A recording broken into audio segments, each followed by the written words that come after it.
Okay, we are live. And thank you, Mike, for being here with me so I don't have to chat with myself. Thank you for having me. Oh, my pleasure. And thanks to everyone who is on live with us right now. And for anyone who is watching the replay, I am here with Mike, aka Lorenzo Family Deals. You, to me, are the funniest man on the internet. I'm funny on TikTok because it's like a 30-second video. If these videos were like a minute and 1 second, you'd be like, this guy is not funny at all. It's fraud. I'm a fraud funny guy on the internet. You always bring a smile to my face, and I definitely needed that today. So thank you so much for being here. I love being here. Thank you for laughing at my jokes. I appreciate it. And the dancing, I love the dancing. Oh, it's so embarrassing. My Well, wife I wish forces me to do it. my husband wouldn't listen to me if I told him to get on camera and dance. He definitely wouldn't do it. My wife has a very particular way to deal with me, and I'm very scared of her. She is the boss in the house, and I'm just here to serve her and the children. Well, I know that you guys started getting into reselling because you were both couponers, and I am also a couponer. So I'd love for you to share a little bit about how you got started and your story. All right. So I was a corrections officer for 13 years. And at that time, I had three kids. Our fourth kid was in her belly. And the doctor was like, there's going to be a lot of complications. You should terminate pregnancy. And we're like, no, get us a new doctor. So he was born 3 months early. He has what's called Beckwith-Wiedemann syndrome. It's an overgrowth disorder. So his intestines were on the outside when he was born. He had an enlarged tongue, double hernia surgery, trach. He's had 10 surgeries. And when he was born, we're like, okay, how are we going to work, 8 to 16 hours a day, take care of three kids, be in the hospital every single day? Because he was there in and out for 2 years, but he was there for a year steady. And my wife was actually a branch manager at a bank.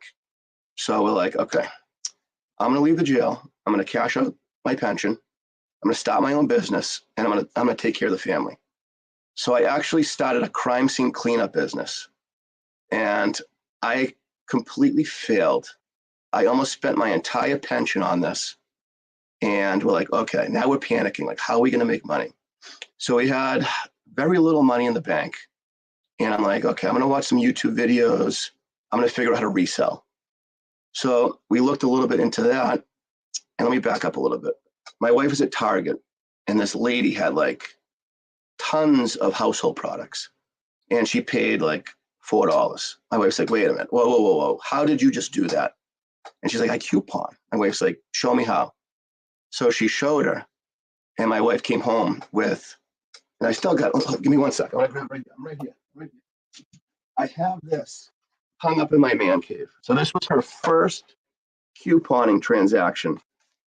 Summer's Eve wipes. She got like 20 of them for free. I'm like, what is this? Like, why do we need all this stuff? She's like, I got it for free. I know how to coupon. So she starts couponing. We start doing Walmart on my clearance. We went to the flea market, sold some stuff there, sold a little bit on eBay. We're like, okay, we can make a career out of this. We can make a lot of money because you get what you put into it. And we like that. We like that instant gratification of buying something, selling it, getting that money.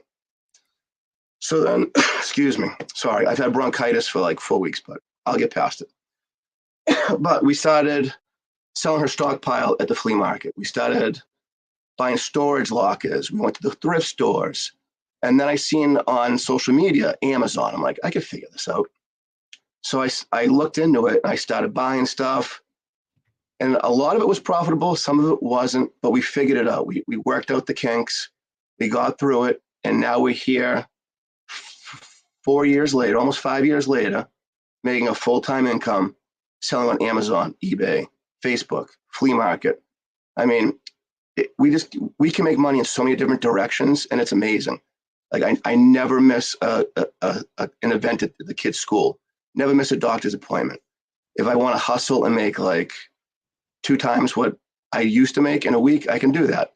If I don't want to work at all because we have appointments, plays, whatever, I don't do anything the week. And it doesn't bother me because I know that I can make that money back on my own. And I don't have to rely on a 9 to 5 job or working 16 hours a day, missing Christmas, missing Thanksgiving. So that's kind of our story in a nutshell of how we started reselling. I love that story. Thank you so much for sharing it. I've heard it a few times because I just love watching all of your videos.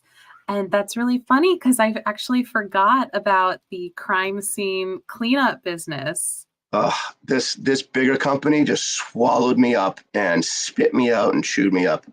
And I couldn't compete with them. That is hysterical. And just if anyone right now has any questions for Mike, please leave them in the comments, or if there's anything you'd like us to discuss. I I'm just so touched when I hear your story because it's so inspiring, and you took a huge leap of faith to leave your public service job, cash out your pension, and do it with your wife and your family for your children so you could be present in their life. That is just one of the most beautiful stories I've ever heard.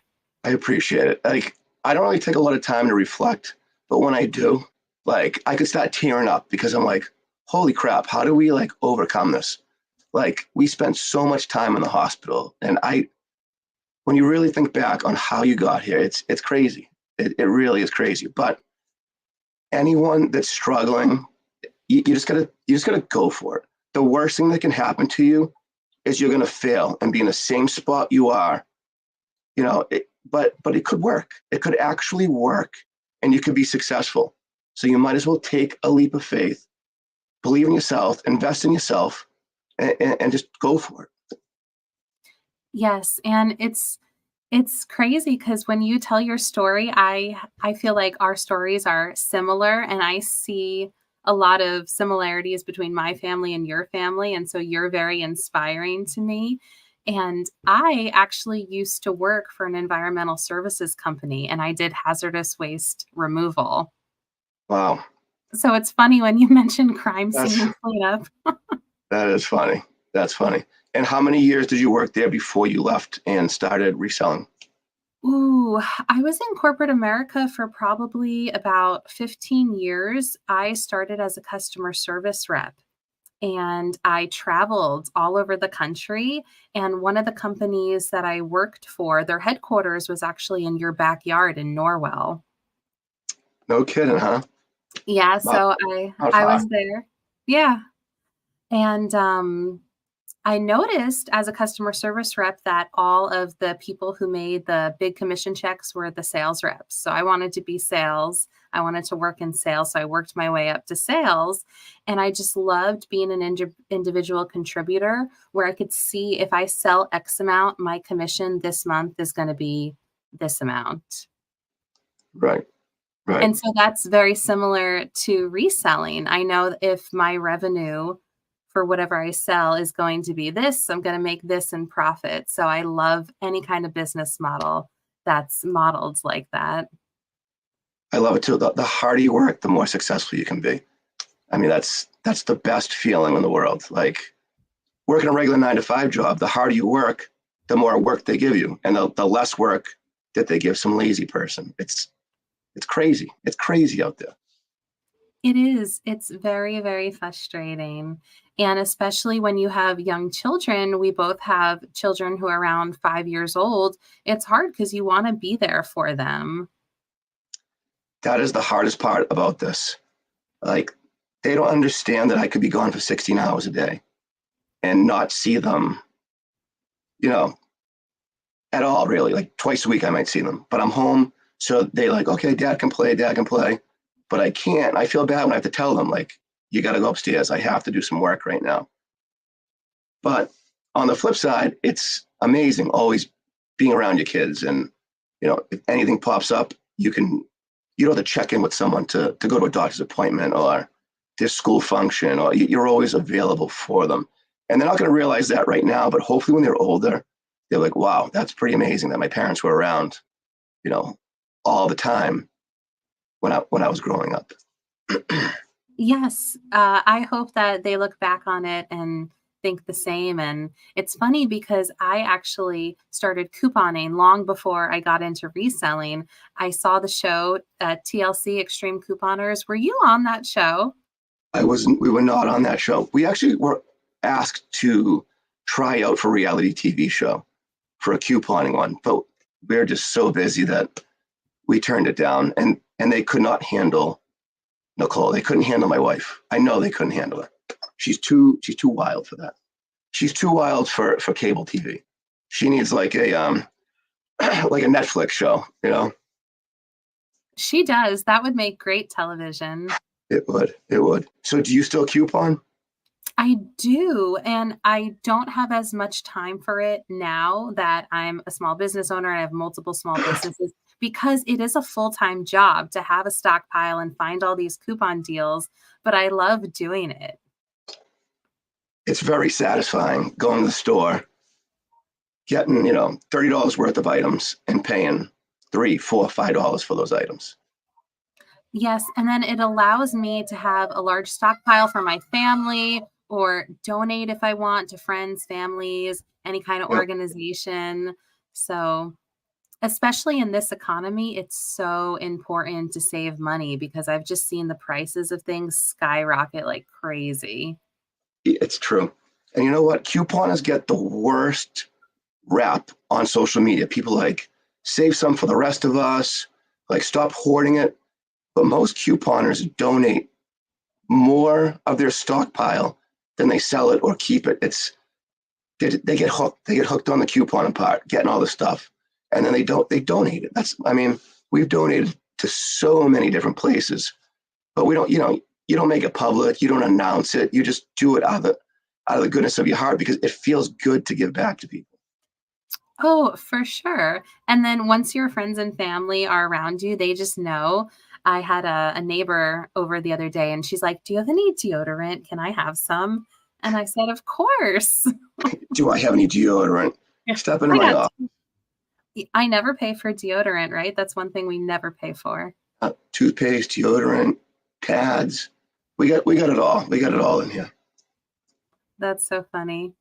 And one thing I remember you mentioning about selling on Amazon, you said, "Get off your butt, you computer nerds. You're never going to make any money sitting in front of the computer. You got to get out and go to the store." Yes, all these keyboard warriors. They want to sit home. They want to order everything online, send it, and never leave their house. They don't even go to the post office. They have the post office come to them. You have to get out there. You have to. The best deals are inside the stores. Like here's an example. Okay, Dick's Warehouse, great clearance online. It's like save 50%, save 70%.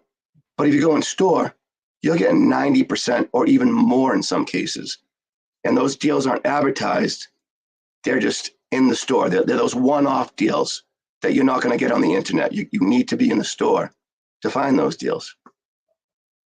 Yes, and that I think is the best way to learn is just to do, and that's how I started selling on Amazon was just going into the store and finding what deals I could find.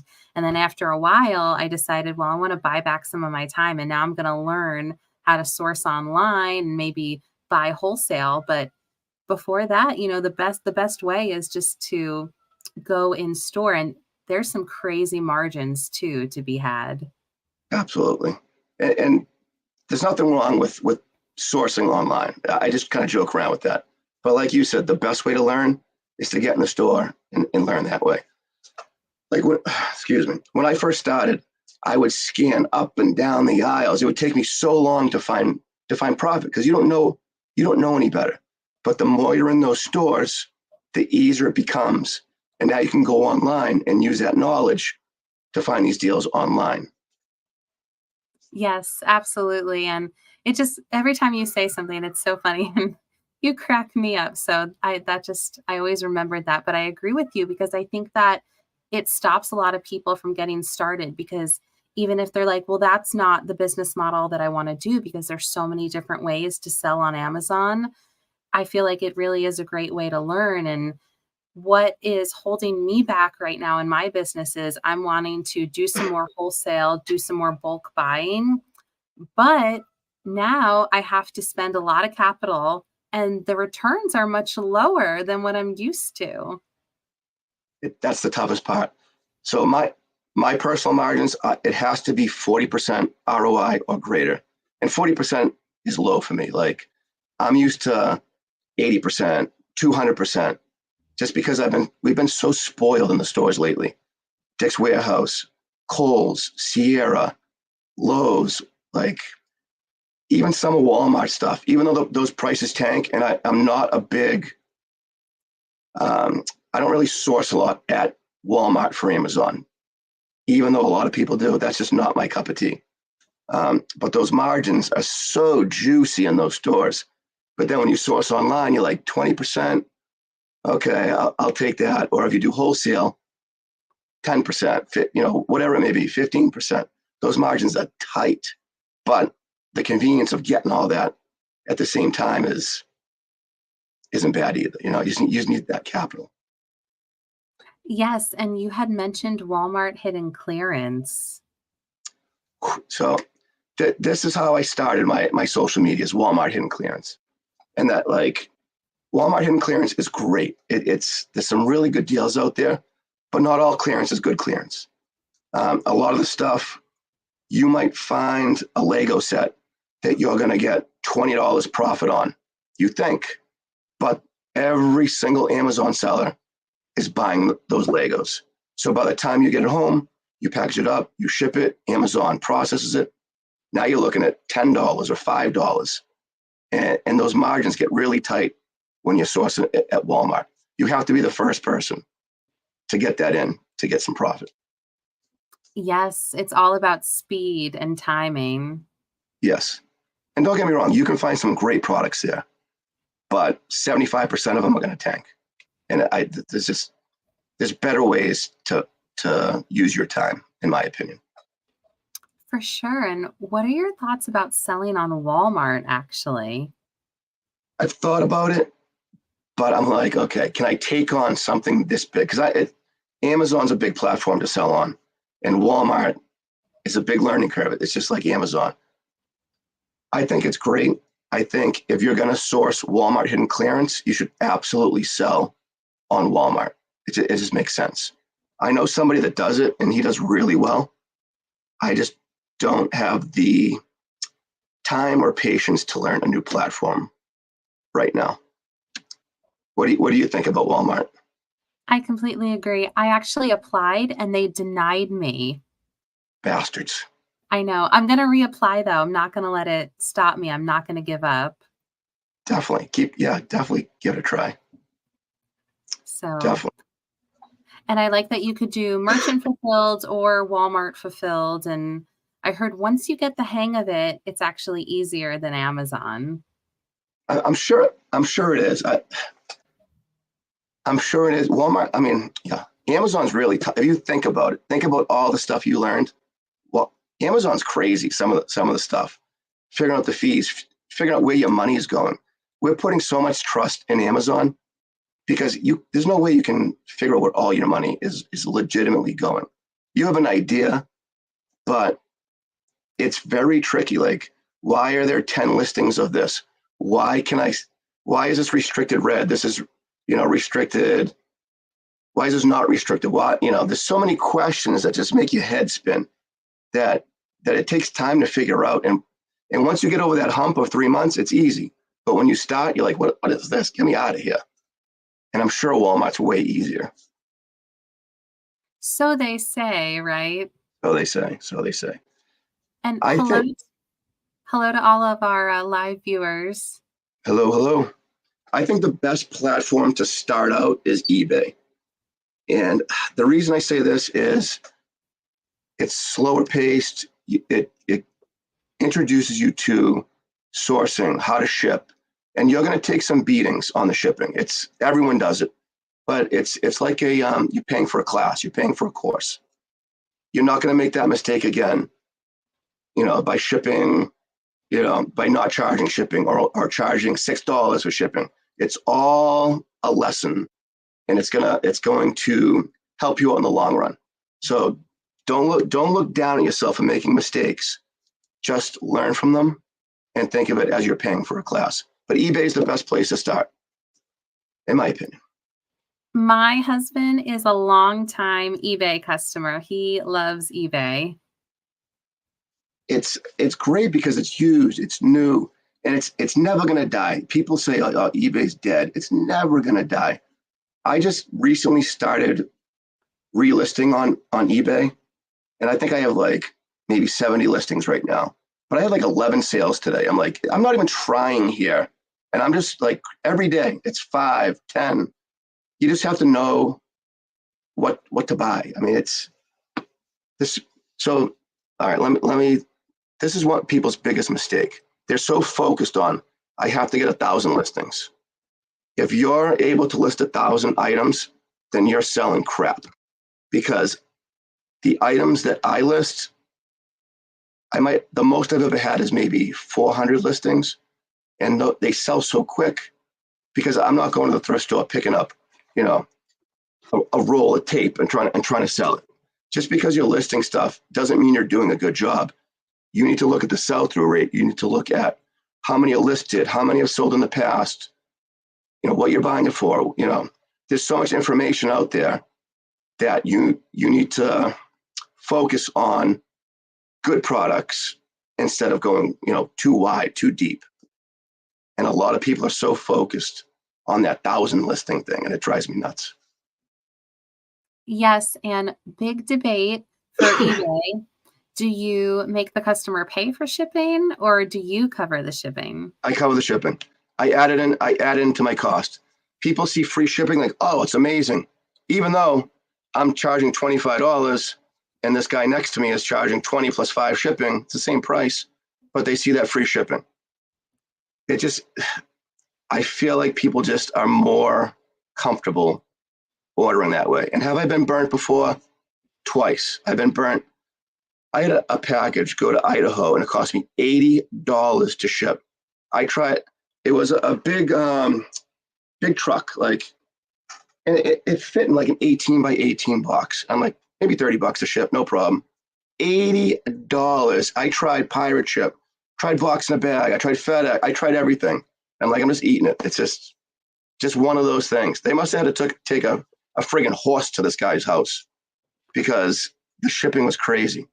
And I also shipped to Hawaii one time, and I immediately marked them off my list. But other than that, it's so easy. It's so easy. And you should be able to figure out, this is going to cost me 8 to 15 to ship, or 4 to 5 to ship, and you just factor it into the cost.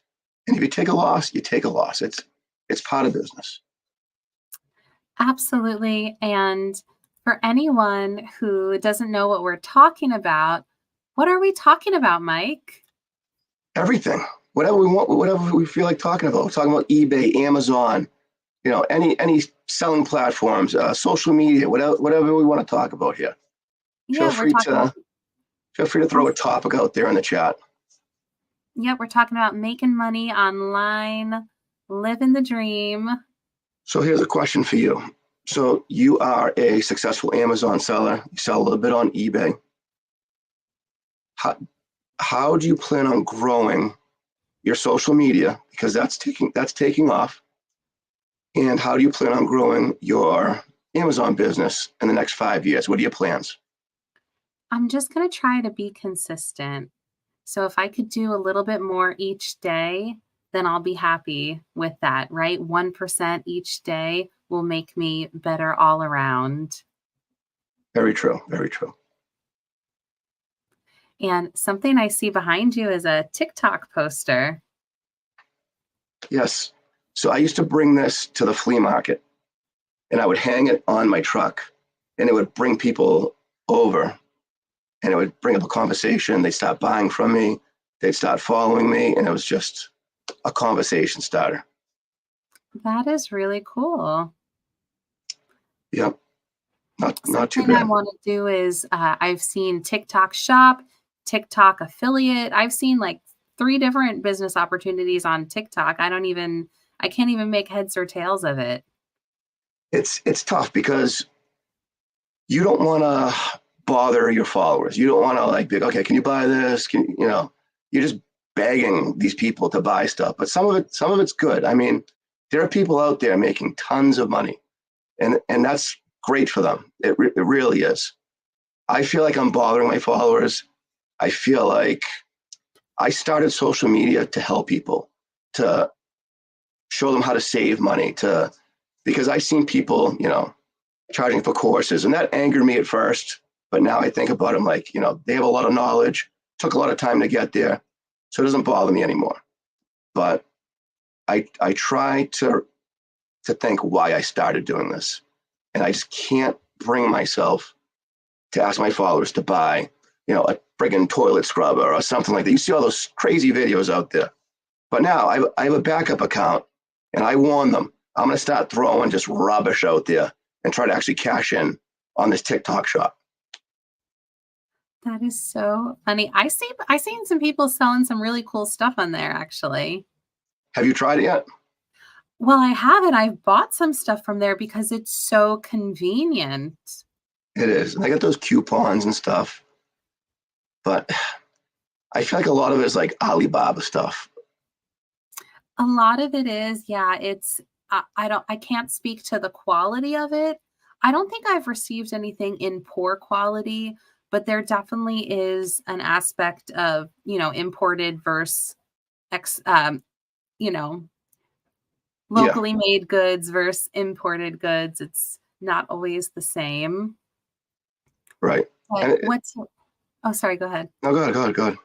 What's funny to me is I know that live shopping is a huge trend in Asia, and I feel like everyone is anticipating it come to United States. Well, there's an app called Whatnot. And so this is what happened to me, okay? Q4 comes around, and that's when Amazon sellers just feast. That's when we make our money. I stopped sending stuff to Amazon to try out Whatnot. So we were selling brand new clothing. We were selling, we tried selling toys. We tried selling sneakers. We tried used clothes. And I lost so much money in those 2 months from trying to sell on Whatnot, which is a live, you know, selling platform. Um, and there's other people that are super successful. I couldn't figure it out.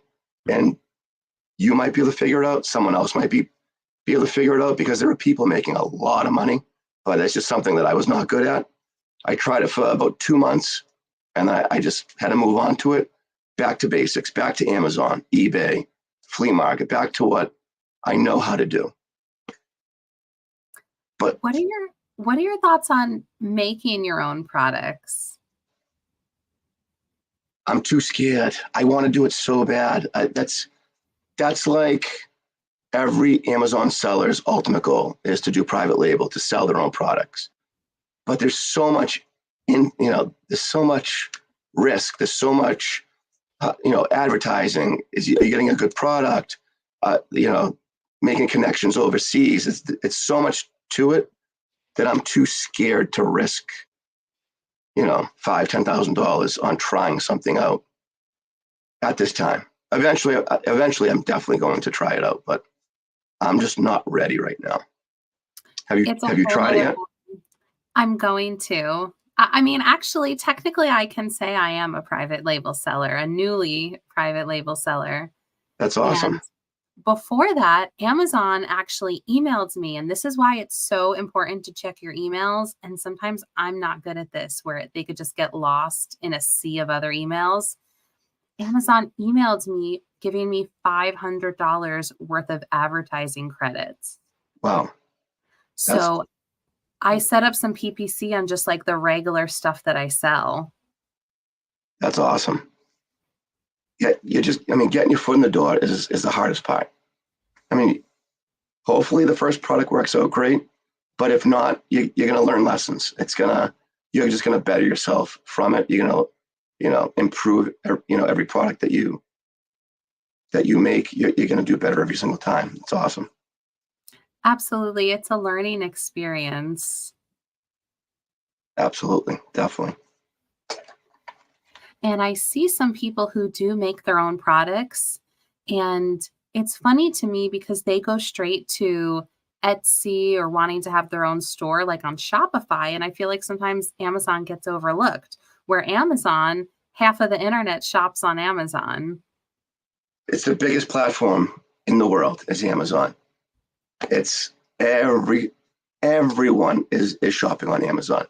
I mean, think about it. How many times do you go on Amazon a day, a week? I mean, you're you're always on. It's so convenient that people should absolutely probably put more focus on trying to sell their, the products that they make on Amazon rather than Etsy and stuff like that.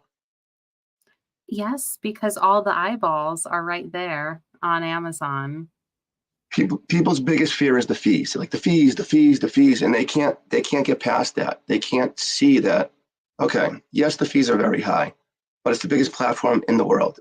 It's so many, like you said, there's so many eyes on that those fees are worth it because the product is gonna move so much quicker on Amazon.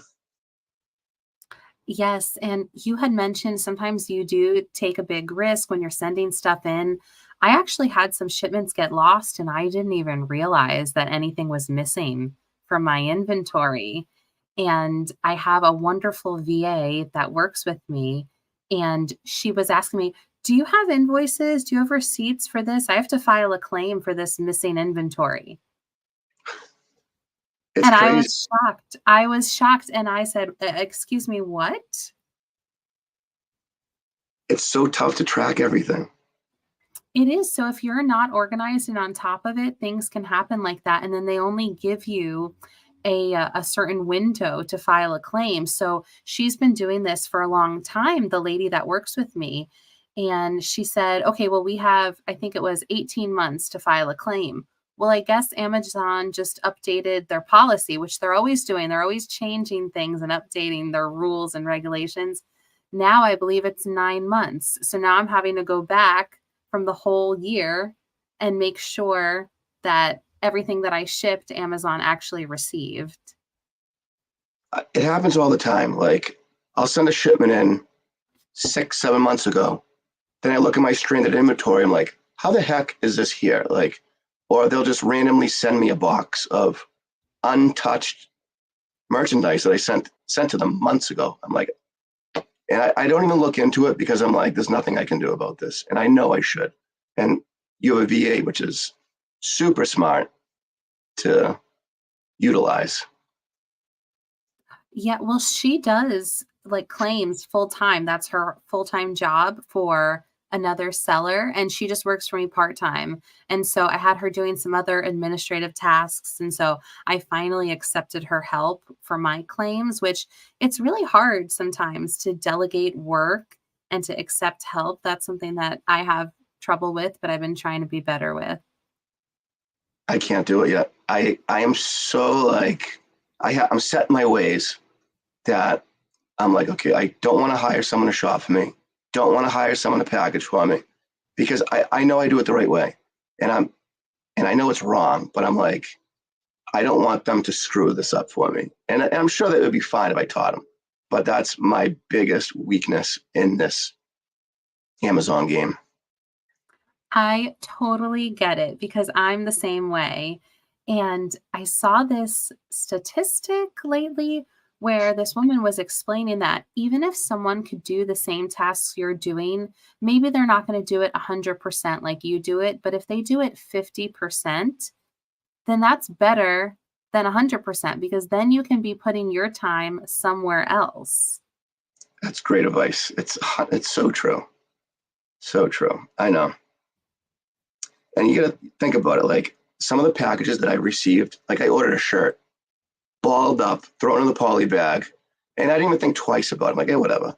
Like, and here I am fold and making sure it looks nice, like even like I've I'm probably putting too much effort into this. Where if I hired someone, they would probably do just as good as a job as I did, packaging that up.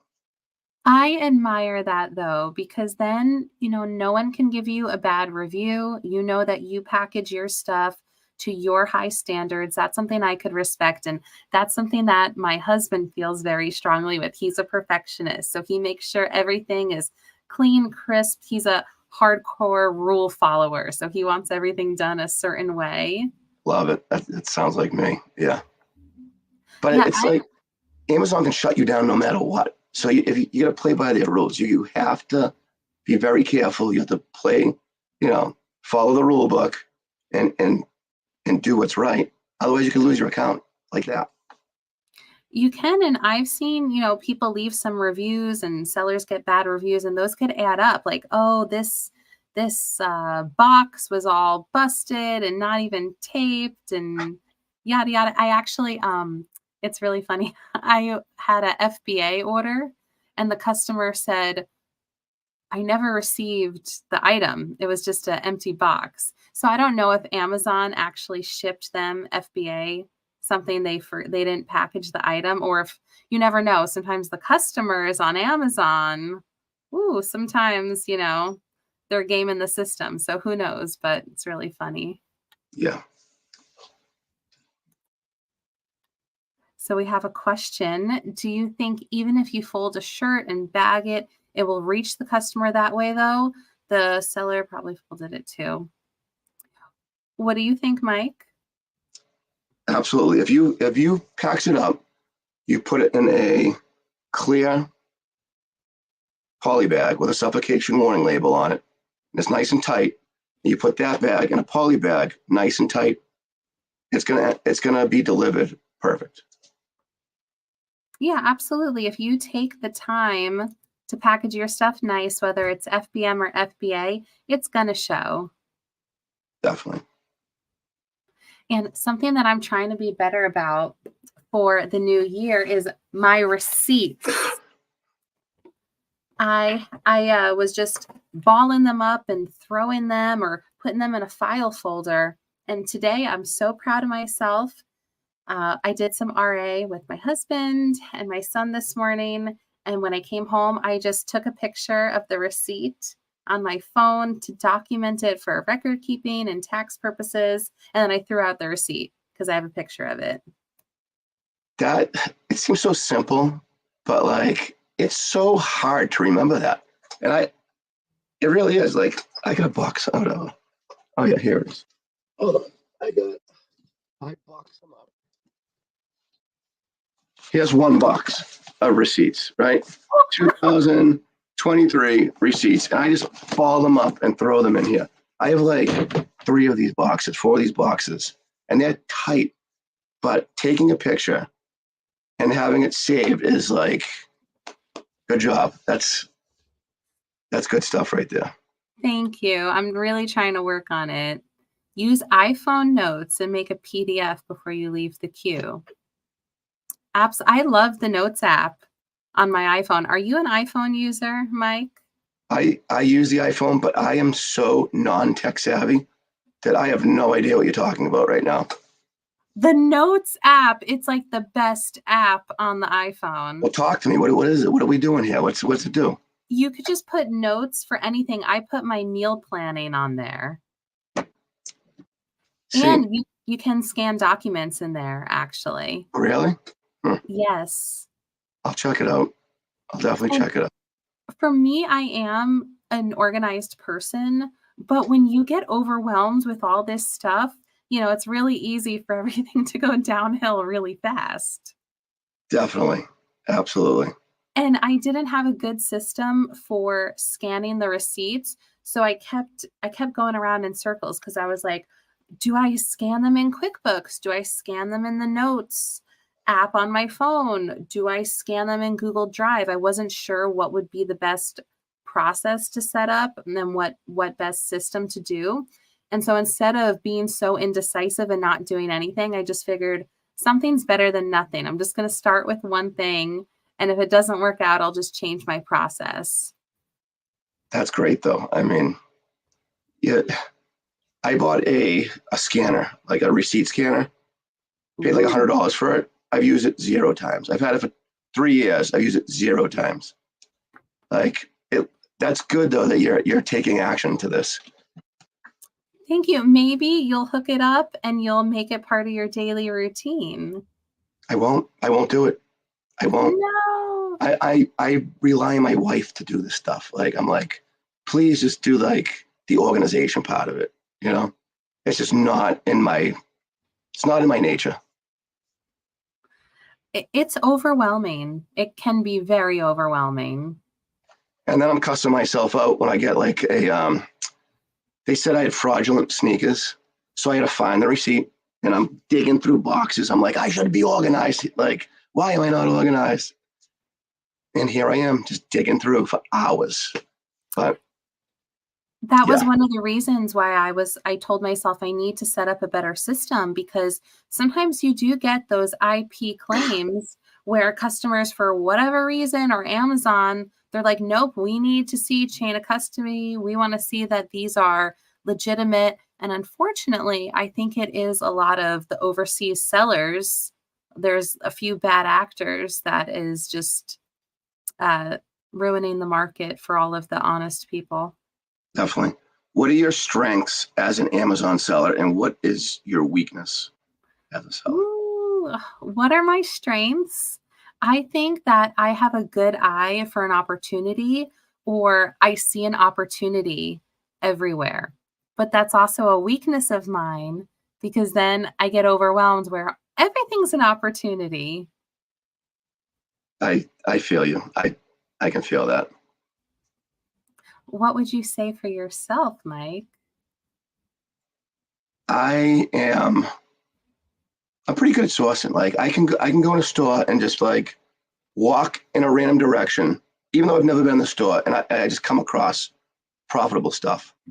But then sometimes I can get a little cocky, and I'm like, okay, there's not a lot of data on Keepa, but it's been selling this month, blah blah blah. I talk myself into stupidity sometimes when I should just leave it there and just move on to the next product. Or of like Amazon selling it and they went 100% of the buy box. I'm like, but I still see other people that sold it, so I'm going to buy. And most of the time it works out, but sometimes it doesn't. And I just sit on that product and I sit on it, and I'm like, damn it, I should have just left it there. But that's my cockiness is my weakness. Well, that's funny, because I was actually talking to my mom and I was telling her, I'm basically a professional shopper, mom. You are though. And today we actually bought something for my son, and I was telling her about it. It's like a outdoor jungle gym type obstacle course. And I was saying to her, we definitely overpaid for it. And she's like, well, what makes you say that? And I told her, well, I know what things like that are worth. I know what a good price for things are. So you kind of just get this skill set and that eye. Absolutely. Like, so I won't pay full price for anything. No, like nothing, no matter what, because there's so much clearance out. There's so many good deals out there, and the clearance happens the same time every single year. So like this month right now, right? Camping stuff, golfing stuff, toys, car accessories, heart tools. That's all going to be on clearance at Walmart this month. Like J.C. Penney is going to have a big clearance event, and it's not that great, but it's okay. Like the big clearance event was Dick's Warehouse in the beginning of the year, which we knew was going to happen because it happened last year. And a very disappointing event this year was the Kohl's additional 50% off. Did you go there at all? I haven't been to Kohl's in a few months because I heard that it was a mixed bag. Trash. Last year, I probably spent like 25% of my income on inventory there last year. This year, I might have spent $200. It just wasn't popping like the years before. But we knew this. We knew the event was coming up, so we were prepared for it. So the same items are always on clearance. Well, I'm glad that you mentioned that, because I've seen your clearance calendar, which is very impressive. I appreciate it. Like, And you know what? It's crazy because you have that data from doing this for so many years. You know what stores are going to put what items on sale at what time. about like so I have the clearance calendar, and it gives you an idea of what's going to happen, but it's all subject to change by a month, give or take a month. But I always look at the month ahead, and I just keep a mental note. Okay, keep an eye out for this because this could be on clearance. Like the baby, all the strollers, car seats, all that stuff went on clearance a month early, but I was looking for it. So I cleaned up this year on that. Even on vacation, I was at the Great Wolf Lodge with my family. They were in the pool. I ran to Walmart and I friggin' wiped out that store as much as I could, fill it up with 4 kids, 4 suitcases, a wife, food, and I had car seats just around, built up around the kids. My wife was like, what the frick are you doing? I'm like, plenty of room. There's plenty of room in here. But I saw that and I was laughing. And I always wonder how you manage going to the store with all of your kids. That's a lot to manage. it it is so I might not look stressed out, but I'm stressed out doing it. Trust me. They're going bing, bing, boom, boom. I'm like, oh my God. You try not to lose a kid, but you're trying to find the deals. You know, sometimes the deal is more important though. Sometimes you gotta be like, hey, 8-year-old, watch the rest of these guys. All right. But no, I mean That's they're pretty good in there. They get it. They're well behaved. that's good. I could tell they look like good listeners. Yeah, they're good. How is it going sourcing with your My guitar friend? son, he is a wild child, but that's, kids are a work in progress and they need, to see real world experiences. I can't just keep him home all the time. He's going to have to come out with me. So he just has to learn. I try to get them involved in making a video or finding a deal. I'm like, look for the yellow stickers. So they'll look around and it it helps because now they're focused and they're not running around touching everything. And they're learning. They're learning that okay, we can find good deals, we can save some money, we can donate, we can make money, we can do whatever we want with this stuff. Those are great lessons for children to learn. Definitely. Is even if my kids aren't rich, even if they're not, doctors, as long as they're nice nice people growing up is all I care about. Just help people if you can help them. If you can't help them, just listen to them and don't be an asshole. That's all I care. That's all I want for my kids. I completely agree. I Let's love not get emotional here, okay? We're not gonna cry over our kids here. Okay, Even though okay. I could, I'm a big sissy. And back to your clearance calendar really quick. Have you ever considered making that a digital download? So I offered it to the Discord that I was part of, and I couldn't sleep at night because I am charging these people for the information that I told myself I'm going to give all this information for free, no matter what. So I will never charge anyone for a clearance calendar for information ever again. I would rather sleep well at night than make $30 off of somebody viewing it.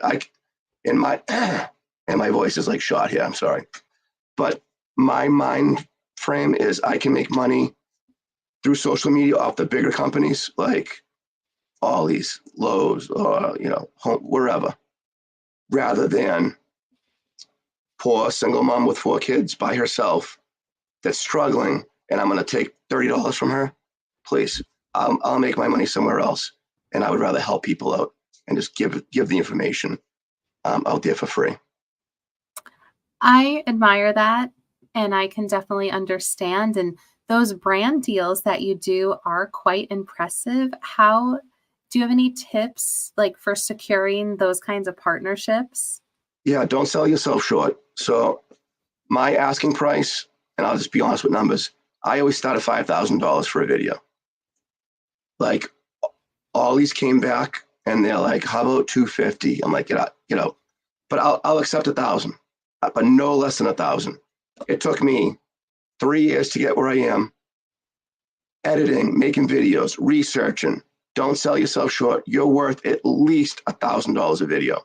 And if they're not willing to pay that, see you later. Somebody else will pay that. Like Best Buy pays really well. All these pays okay, but that's where I want to make my money, is from those big companies. Good for you. I can definitely respect that and admire that. Yeah, I mean, it was tough at first. I'm like, how much should I charge? This and that. I think I did a video for like $300. I'm like, F that, never again. $1,000 minimum, but start high. These companies are loaded. Start at 5,000, start at 10,000, whatever. The worst they can do is counter offer. You know, so never sell yourself short ever. Absolutely. And it's a lot of work to, find the deals because you're finding the deals, putting that together, and then making the video, production, editing. It's a lot. And it took a lot of time to build trust from my friends that I've met through TikTok.